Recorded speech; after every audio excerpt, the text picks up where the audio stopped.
that, but like even if you get it right the first time, you should keep failing. You should Yeah. try to fail because you don't It's know. harder. Yeah, it's even harder.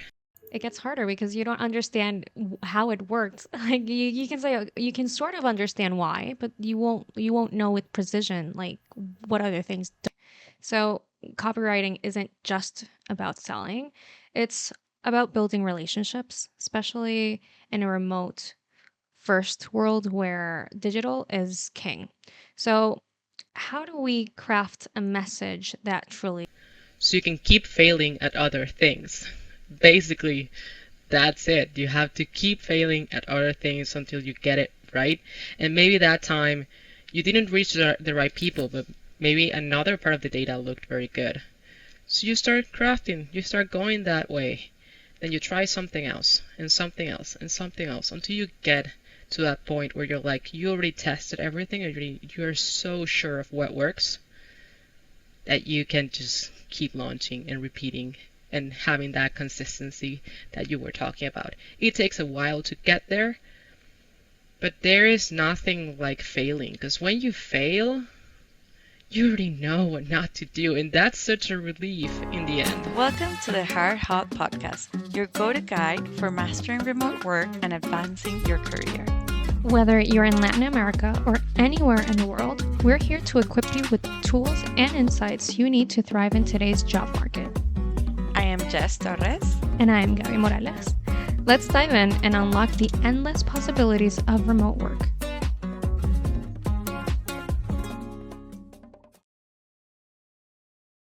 Have you ever wondered how the right words can turn a struggling brand into a household name? In a world where remote work is thriving, how do creatives master the art of impactful storytelling while collaborating from miles away? Today, we're diving into the fascinating world of copywriting, brand messaging, and how creative thinking shapes remote work success. And to help us unpack all this, we're thrilled to welcome Arianna Marino, marketing specialist at Modern Tech. Arianna has built a stellar career turning brands into unforgettable stories, and today she'll share her secrets with us. She has over 8 years of experience in brand strategy, creative storytelling, and customer engagement. At Modern Tech, she's driven campaigns that have not only boosted revenue but also redefined brand identities. Arianna, welcome to the Hired Hub. How are you today? Oh my God, what an intro. Thank you, girls. I'm so happy to be here and I'm thrilled to join you in this fascinating conversation. So thank you so much for inviting me. Thank you so much for being here, and the pleasure it's all ours. So, before we get started, can you tell us a little bit about your work? Yeah, absolutely. Um, I think you put it much more nicely than I could, but basically I have been working as a copywriter for over 7 years. Oh my God, yes, over 7 years. I've worked with many brands throughout the world with international clients. Um, Much more recently, I've been, as you say, I am a marketing specialist at Modern Tech, where we focus more on, yeah, content creation and also a more general view of what it means to craft customer experiences and what it means to attract the right people with the right content. And at the end of it all, it's more like helping the right people find you because you know that you can help them. They have a problem that only you can solve, or at least you can solve in a way that's going to be incredibly thrilling or fulfilling for them and for you too. Um, and basically, at the heart of it all, for me, it's just about helping people. And when you keep that in mind with marketing, anything you create, it's so exciting, so thrilling, and so wonderful. So that's what I try to do in my day to day. That's amazing. And I love what you mentioned that it's about finding the way for people to actually find you. Like, it's the internet, there's so much content, and it's really about how we make our drop of content resonate and be heard by the right people, like you say. So copywriting isn't just about selling, it's about building relationships, especially in a remote first world where digital is king. So, how do we craft a message that truly resonates, Jess? So we wanted to ask you, Ari, how do you create a brand message that connects with a diverse global audience? Because that's really hard. Like with one audience, it's hard. How do you connect with a global audience? That's a great question. Yeah, when it comes to remote work and just the endless possibilities that you open up to any brand once you start, diving into the digital world. Um, as Gabby said, it's such a massive world, and there are so many paths and so many ways you can take a brand or you can craft a message. Um, the golden rule of thumb here is that you need to start with the person that you're going to be talking to. In copywriting, there's a very simple rule that it's you have to always picture the person on the other side of the screen, because if you don't, then it's like you're trapped in an echo chamber where you only hear yourself. And you can always say things in the most beautiful, the most engaging, the most clever way. But if it only resonates with you in the sense that you're like, oh yeah, that was absolutely, I killed it with that sentence. I killed it with that message. It's not going anywhere. Sometimes copywriting is just about the simplicity of knowing exactly who you're talking to and what that person needs to hear in order for them to understand that the solutions that they're looking for or the just the emotional benefit that they need, or yeah, just the thing that they need from you is right there in front of them. And connection copywriting and marketing starts with a very raw, honest, authentic feeling. um you can think about it like in normal day-to-day conversations and day-to-day interactions with other people. We all have a certain type of people that we are attracted to, and as soon as you meet someone new, you know instantly if you're gonna click with that person, or if that person is in your same wavelength or thinking the same way as you. You absolutely know from the first point. And the same happens with brands. I don't know if you've ever had that feeling where you're just like scrolling through Instagram or reading a blog or doing something or watching reels or shorts on YouTube. And then suddenly something comes up from a brand specifically that just makes you go, wait a minute, who are these people? This is amazing. This is incredible. It makes you feel attracted to them. Even it can be like in a subconscious level that you're not actively thinking, oh yeah, they're super cool, but you're just makes you stop. And the same happens with regular people. Like if you're in a social setting and you start being introduced to different people, and at some point you just come across someone that you immediately like. It's not a conscious decision to like stay with them, talk to them, have a conversation. It's like just something that's pulling you in. The same happens with brands, and it's not by accident. When you're feeling that you're connecting with a brand, there are so many decisions that happened right up to that moment. Maybe years, months of decisions from very creative people, um, that throughout those every single meeting, every single decision, they have been leading up to you in a way that they are trying to reach the people that resonate with them. And it's such a beautiful concept and it's such a beautiful process. Um, and just going back to your question about how we can do this, like I said, it's just you have to know who you're talking to, and that's going to be your lifeline at every point of the process. When you don't know what to what to write, when you don't know what to create, when you don't know how it should look like. When you don't know what's the next step, you have to go back to a person and ask yourself, what do they need?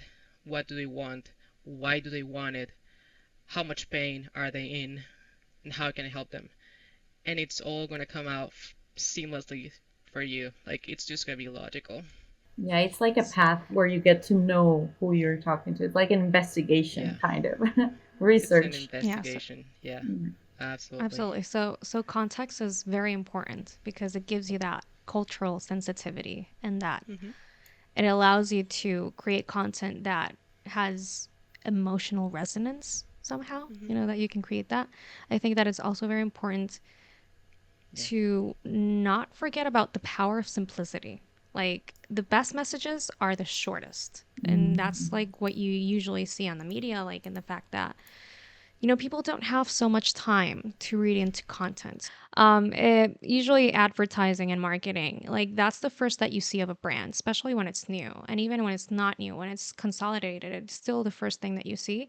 You see that all this messaging is simple, is powerful and simple.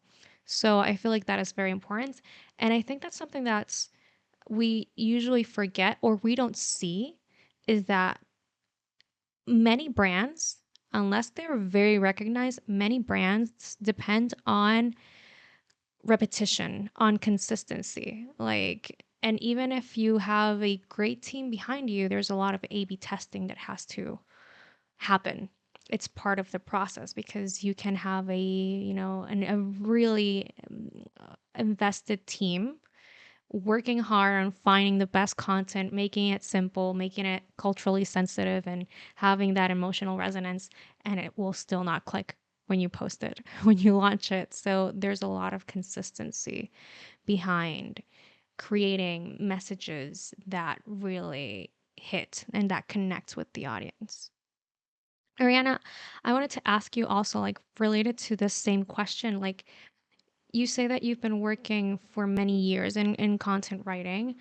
Can you give us an example of maybe when you were learning, um, an example of where a message failed, maybe due to not hitting on that, like not acquiring, not really um, touching on that cultural sensitivity or that emotional resonance? Like what failed? Like what do you think was the lesson that you learned from that? Acquiring, not really um, touching on that cultural sensitivity or that emotional resonance, like what failed? Like what do you think was the lesson that you learned from that?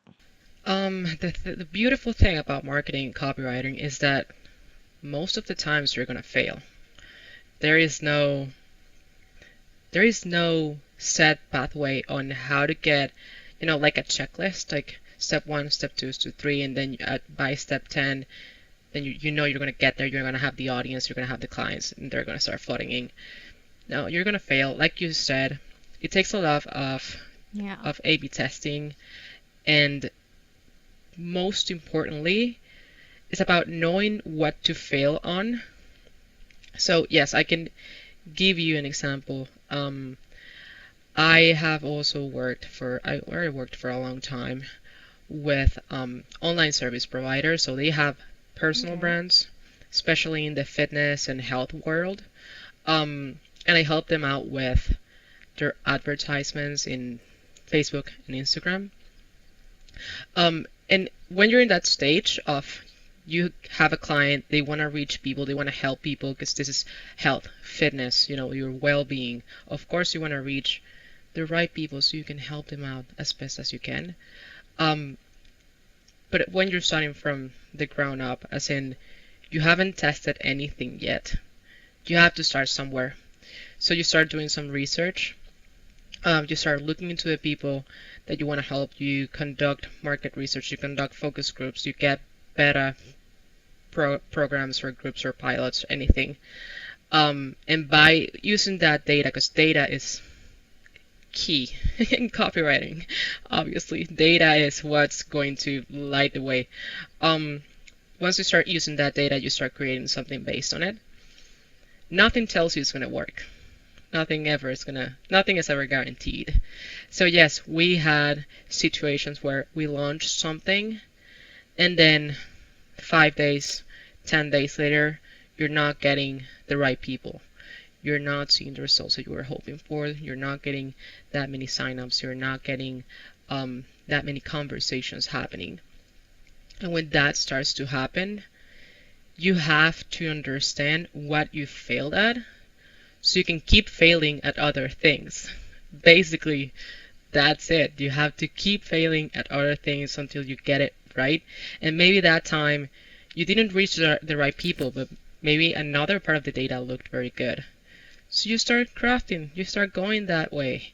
Then you try something else, and something else, and something else, until you get to that point where you're like, you already tested everything, and you're so sure of what works that you can just keep launching and repeating and having that consistency that you were talking about. It takes a while to get there, but there is nothing like failing, because when you fail, you already know what not to do, and that's such a relief in the end.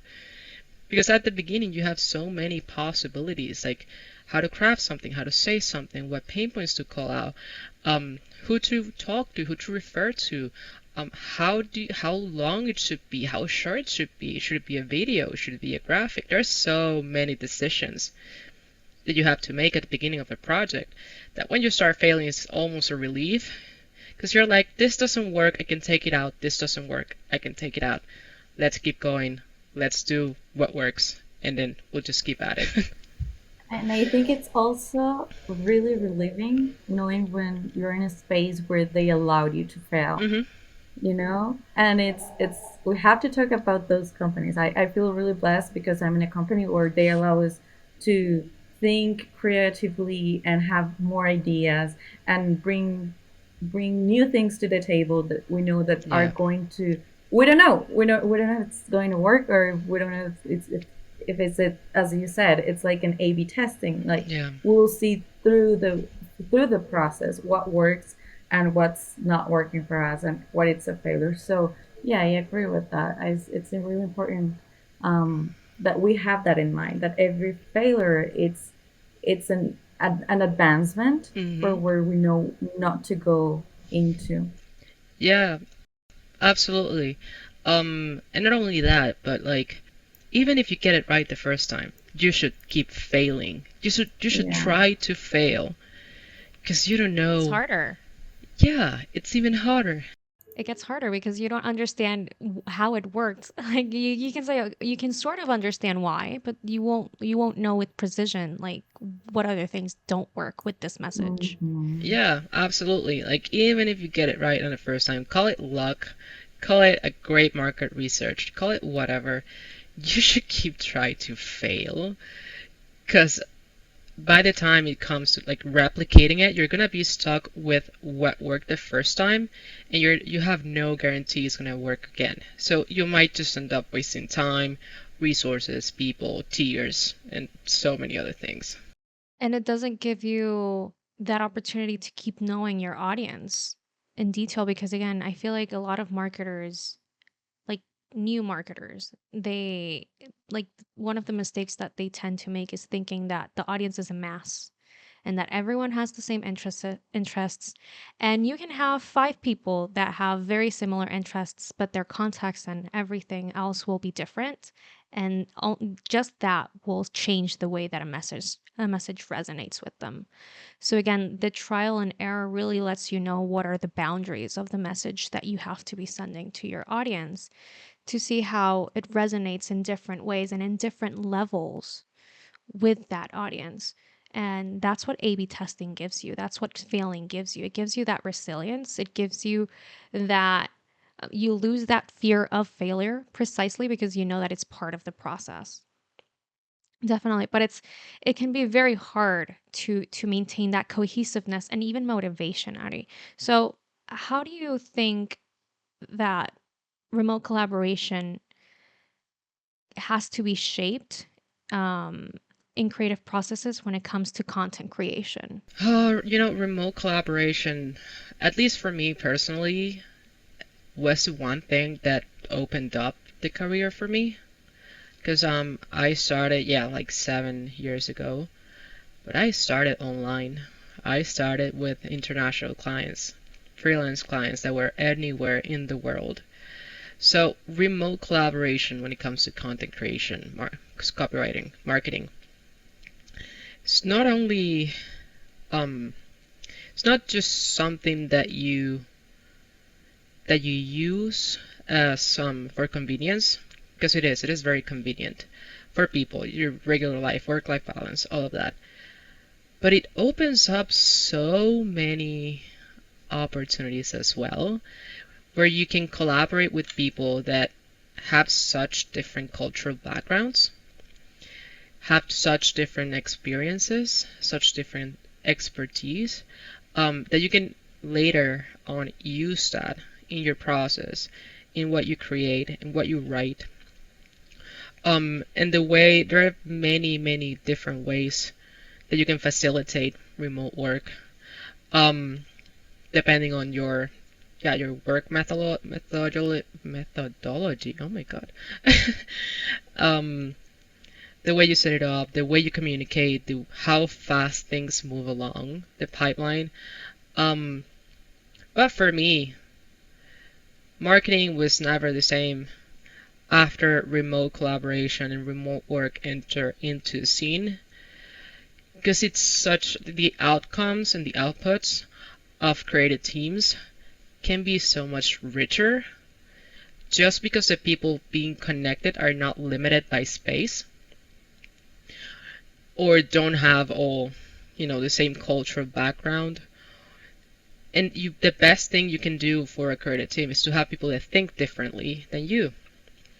Because you don't, at the end of the day, you can have the best ideas. But if you have a team that only nods along and it's like, yeah, that's perfect, it doesn't come up with something else, another question, another challenge, and what if we see it this way? What are we not thinking about? What are we not doing? What are we not considering? Then the process isn't as rich as it should be. I don't know if I answered your question, but that's where my train of thought took me. Definitely. And I think like also what you were saying, like having different perspectives in one team could be richer to build like from a different points of views. And I think building trust it's really important because that way you're gonna be in a safe place, we'll say, like creating a no bad ideas policy, like to promote that sharing. Like it's okay what we're telling, like every idea we will listen to it because there might be something that could work. And also I think it's about vulnerability, being vulnerable, like encouraging people to be who they truly are. That's something that could probably connect with other people more like easily to build that trust. And also recognizing that like team like contribution, like giving public shout outs, like it's a good idea, it's like, hey, great idea that you gave, thank you so much for sharing that with us. I think part of like this remote collaboration content creation like being a great thing, it's having like a great bond with your team, like having that trust, having being honest with each other, like I don't know, just being there for each one like a team. So I think that's really important. And I also wanted to make you like a small question, like what do you think is the biggest challenge for remote work, like content creation especially? Hmm. It is a very good question. I could probably highlight a lot of things. Um, but when it comes to content creation, really, I think it would just depend on how, and as you said, this ties back into what you were just saying.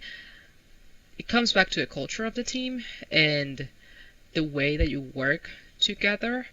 Because the biggest challenge that you could have in a content creation process is having roadblocks or just feeling like you cannot give everything or give a task your all because you're being held back by something. So let me just give you an example.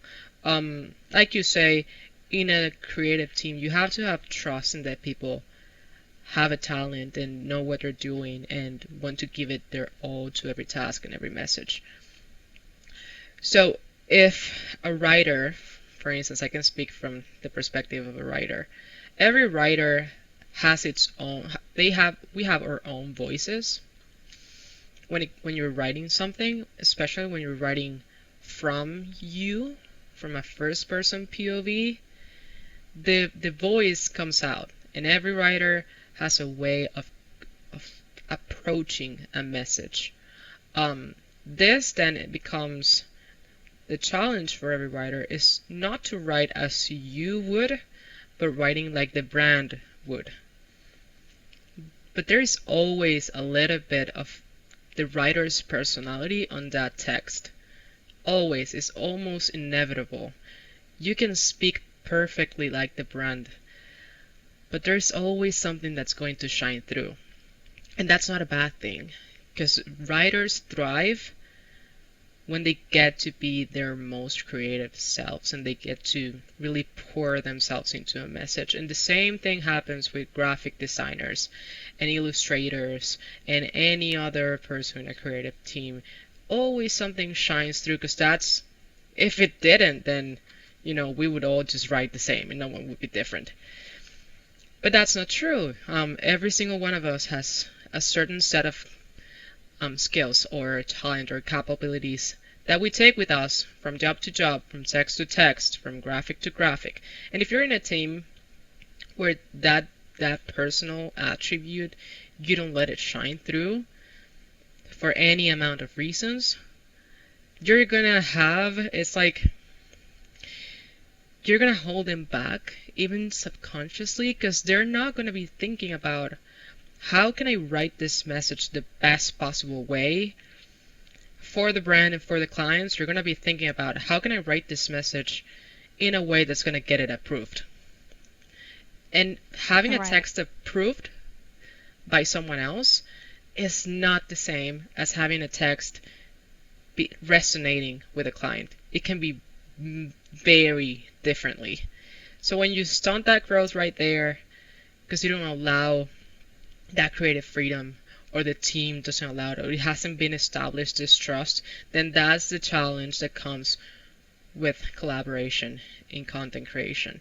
You have to let a certain range of personal creativity and personal decisions to happen in the text, trusting that the person is going to keep in mind the client and what they really want to communicate or what they really want to show for the brand.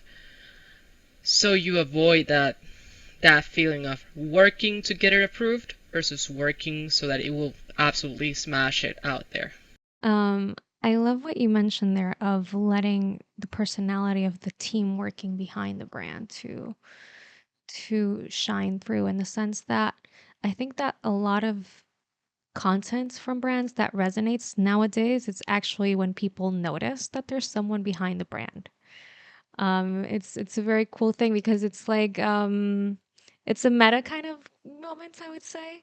I think that people before wouldn't question so much who was behind a brand, but nowadays, like when a certain kind of content performs really well, when you go into the comments from the audience, it's mostly like, who created this? Who is behind this? Who is the copywriter? Who's the designer? Who is the producer? Like, there's always people like asking like, wow, these people behind this messaging is great. And I feel like that brands that allow themselves to showcase that part of their team, I think that they also, it gives them a more human approach, a more human characteristic, because again, people know that brands are not people. Again, brands are not real. They have a personality, and I think that's something that we have to really manage in the marketing field, like giving a personality to a brand. But people already know that a brand is not a person.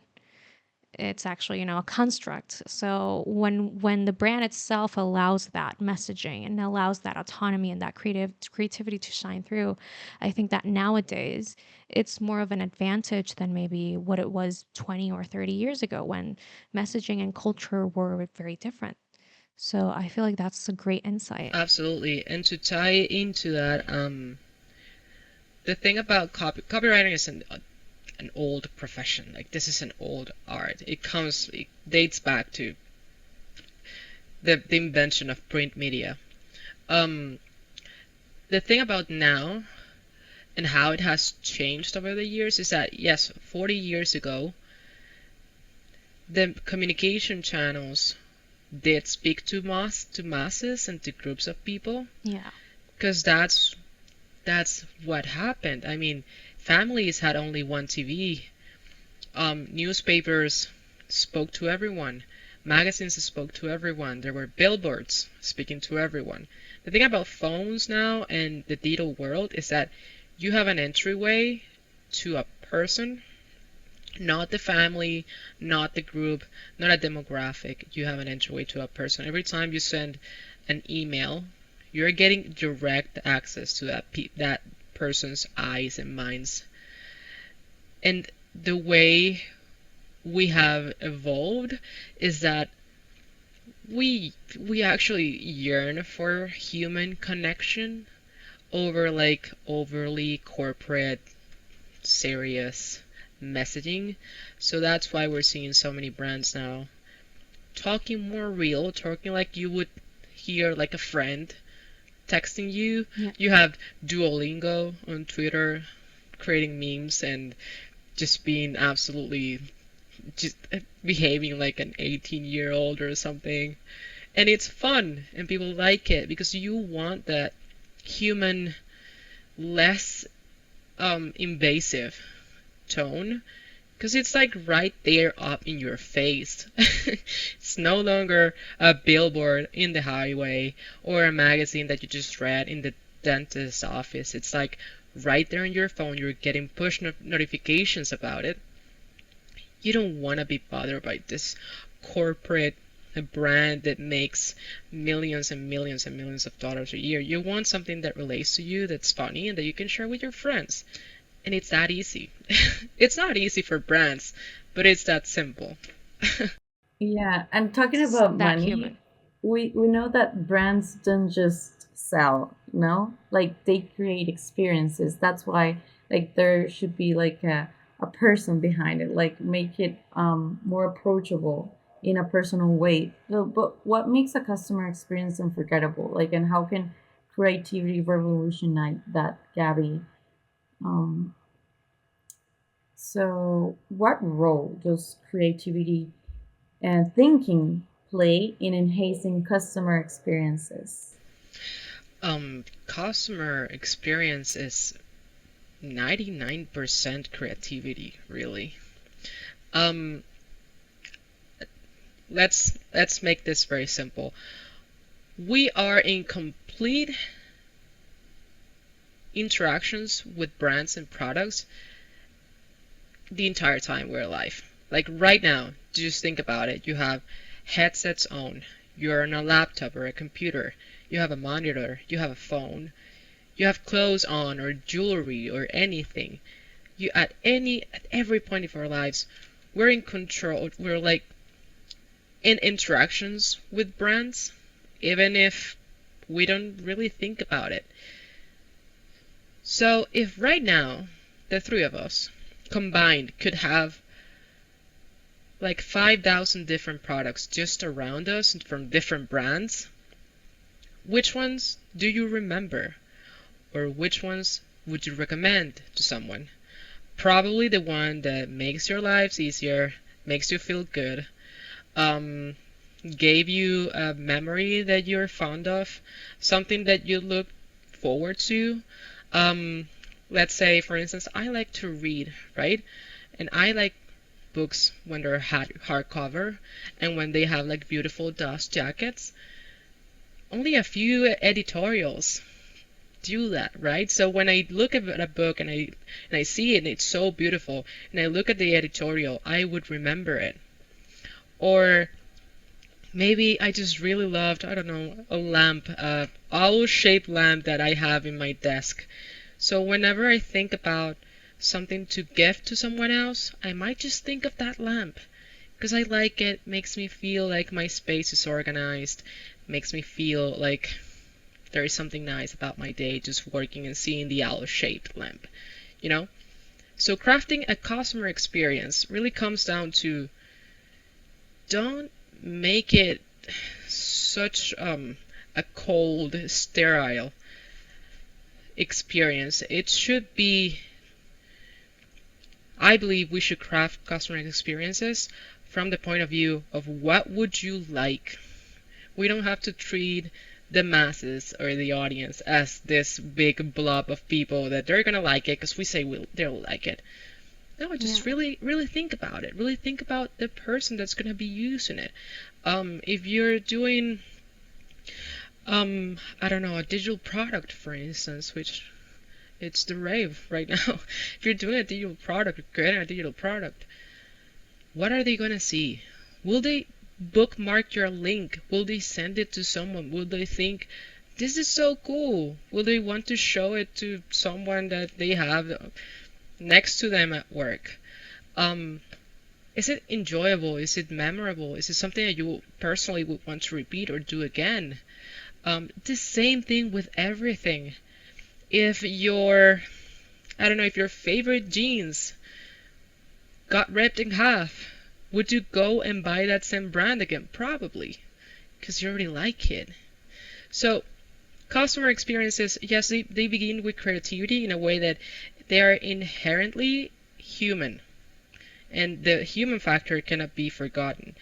Because in the end, you have to think about the person that's going to use the product or that's going to go through the experience, and you cannot think about it in KPIs or how much customer retention is this going to get us, or will we grow um, on relation to last year. Those things are important.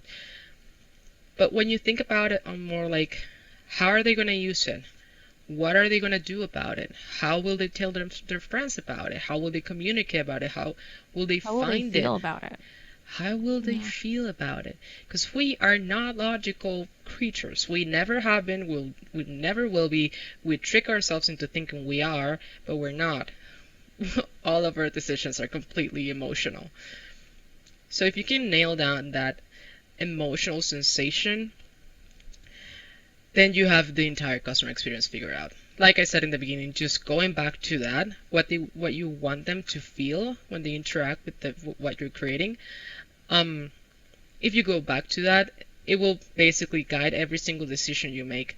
It will guide, for instance, for let's say a shoe company, it will guide the colors that they're going to create. It will guide how comfortable the shoes are going to be, what material it should be, how should it smell, how should it bend, what the box is going to look like. If you want them to feel like these are the comfiest, coziest pair of slippers I've ever had in my life, then probably everything is going to be angled towards that. So yes, customer experience, creativity at its finest, and I think it's the most beautiful thing ever. Yeah. Customer experience. I think it's very important for brands to also be flexible because you say that you mentioned we're talking about customer experience, and there's a very vivid example that I have is how brands behave in regards of different events. Like how does Nike create content for the Olympics different to how they create content for the Super Bowl? And they're both sports events. But you see that all the content that is around the Olympics is very inspirational because historically, and the context there is that being in the Olympics and the Olympics events are very inspirational. Whereas when it comes to the Super Bowl, a lot of the people that watch the Super Bowl is for more for entertainment reasons. So the messaging and the content for those events and for that kind of those ads is very promotional, is very entertaining. It's very flashy. So it's really focusing on that customer experience and how do I want to feel in this situation? What kind of content am I more in tune to receive and to react to depending on the situation that I'm in? But yeah, it's definitely based on emotions, like you say, and exactly like we try to trick ourselves in saying that we are logical beings, but it really reminds me of this phrase from one of the characters in The Office that's like, I want to be managed, but I want to be managed in such a subtle way that I won't even notice. I want to be managed when I want to be managed. And that's the thing about marketing. Like, people do want to receive information about services and products, because that's the reason why, even though you can get freaked out sometimes when you see a publicity about something that you were just talking about 2 hours ago from a friend, you're not going to block that ad because you're interested in that. But then again, you want to receive that advertising in such a subtle and human way that's not like, I'm selling this to you right away. I'm creating a customer experience where you feel good about this service, about this product that I'm offering, that I'm going to create this need where you want to reach out to me and tell me, I want your product. So it's very insightful, and it's a very important lesson for marketers to learn about customer experience. Not because we work on it, and this has happened to me. Like, I have to promote a service, and I eat and breathe for that service, for that brand, and I believe that that brand is incredible. And I think that all the content that I'm going to make is going to resonate with my audience because I'm writing so passionately about it that it has to be loved by everyone. And then no, like, it doesn't have to, because what I'm seeing about it is very different. And then that's what customer experience should be focused on how we make people feel about what we're presenting to them. Yeah, and really the hardest lesson you you learn when you get into marketing and content writing and everything, it's very humbling. But the biggest lesson that you have to remember that everyone just learns very early on is that it's never about you. Nobody cares Yeah. about you, but people care about themselves. And they're always Yeah. going to care about themselves. And I mean, we can't blame them. We're all the same. No one cares about how amazing your product is or how cool your brand is. All they care about is, what's in it for me? Why should I care? That's it. Very humbling, very sad for marketers that pour their hearts into everything, but it's the biggest and also the most rewarding lesson that you could have, because it really puts things into perspective. Yeah, the quicker we learn that lesson, the better, because it lets you focus on what really matters, like Yeah. on what's really important and what Yeah. really gives satisfaction.